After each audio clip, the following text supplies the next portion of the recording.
Drum roll, please. Yo, what is going on, everybody? In today's video, we are answering your Ask Me Anything questions.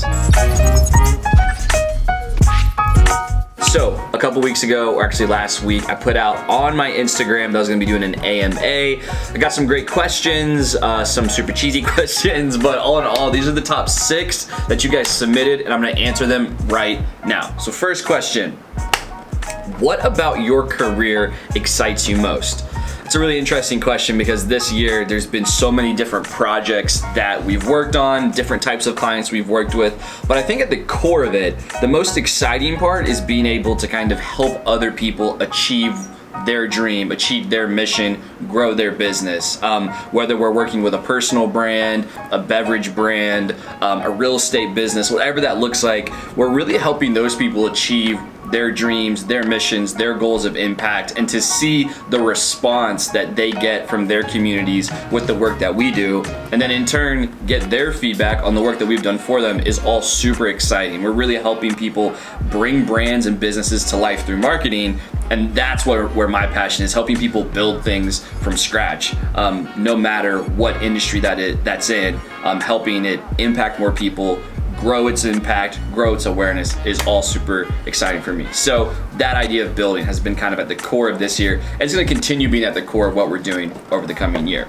Question number 2, how do you manage employees, hiring, payroll? What does that process look like? Well, the administration aspect of managing payroll, onboarding employees, shout out Gusto. If you haven't heard of Gusto yet, it's kind of an all-in-one HR payroll platform. It handles a lot of the paperwork and can add a lot of clarity to the process of reporting, giving employees, contractors what they need. We also use a platform called Upwork, which handles a lot of the administration part of working with other people.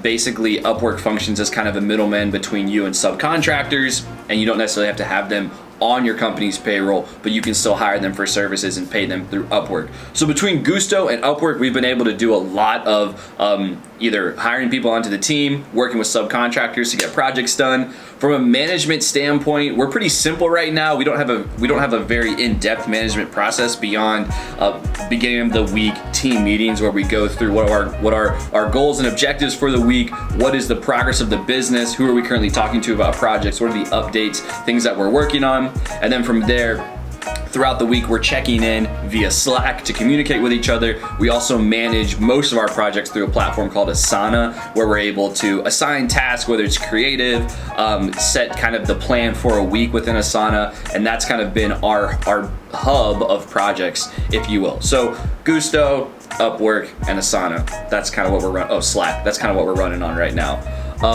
What is my favorite brand? So I don't know if I have a favorite, and I can't really say anyone I work with because I love all of my children, clients, team members, whatever it is. But my favorite couple brands out right now, so I love Cuts. You guys know I love Cuts. Have seen them grow a lot since I first was like an ambassador for them and first started buying their shirts. So that's just been like a kind of a cool story to follow. I also really like Harry's as a brand in general. Ever since they launched, I just thought they had a great mission. They did a great job communicating why they exist. Their products look great, they work great, and all around they just have a really kind of cool aesthetic and vibe to what they're doing. And then my third one is probably Liquid IV, actually. That's another really cool story of entrepreneurship. Actually did a podcast with the guy, Bobby, who is currently running their podcast advertising. So he's a great guy. It's been awesome to kind of be in tune with them as they've been growing, and actually they sent me some goodies a couple weeks ago. So shout out Bobby, Liquid IV, you guys are crushing it. And they recently got acquired by Unilever. We're gonna have to check that, but I think it's Unilever. So they're crushing, it's awesome. Next question, when do you sleep? So I actually sleep a lot more than people think, but I go to bed earlier than people think, I think. This week I have at least. My sleep schedule has been all over the place in 2020, and I will say that straight up. When I first started Jeb & Co., I was a one-man band doing it all myself. I probably averaged like 4 to 5 hours a night, which was pretty intense because I was shooting, editing, managing socials, trying to stay on top of everything. But thankfully, you know, we've been able to bring on a couple people to the team. We've got Sammy and Hunter that are kind of core to the team, and then we got some other subcontractors. So now I'm at least getting 8 hours a night. I usually go to bed a little bit earlier so I can wake up earlier in the morning to try to get it done. At least over the past 2 weeks, I've been getting up early. Before that, I was staying up to like 1 because I was getting these like creative energy bursts between like 12 and 1, which was the worst thing in the world because then you want to sleep in and then you feel behind and the day gets away from you, blah, blah, blah, blah. But anyways, my recommendation is to do your best to get on top of your sleep schedule. Really, what are you doing late in the night? Unless you're really being productive, you can definitely move that forward. And that's one of my biggest goals for myself, is because I know if I can switch to go to bed earlier and I can get up earlier, I'm super productive in that like 7 to 10, 8 to 10 window of time.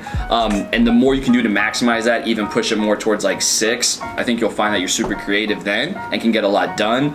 And as my roles have changed more from in the edit to more of like managing the process, making sure people have what they need, it's really better to tee your people up for success by getting up early, as opposed to kind of shifting your schedule late in the day where you can't have that communication for them. Set them up for success each day by giving them what they need. That's my idea. We'll see how it works.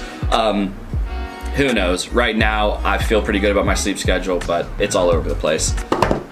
That was a long answer to a very simple question, but we'll keep jumping. What is your client camera setup? So this is an interesting question because we actually have 2 setups that we'll use for client work. The one that I've been favoring more recently is it up here? We're gonna show it to you. It's the baby right now. The camera that we're shooting on right now is a EOS Canon 60 Mark II with a Sigma 24 on it. It's honestly a sweet camera. We love that camera. It's got great color science in it, and I've used it for a bunch of client work. It doesn't shoot in 4K though, which is the bummer, so you kind of lose a little bit of quality there, but this is the one that I've been favoring the most recently. It's a Sony a7S II with a Tamron 28-75 on it.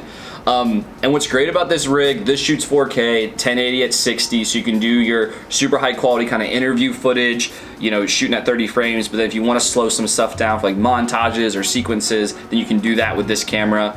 The color science in the Sony a7S II I think leaves a lot to be asked for. It kind of makes things yellowy, which is frustrating, but with a little bit of color grading, usually you can get over that.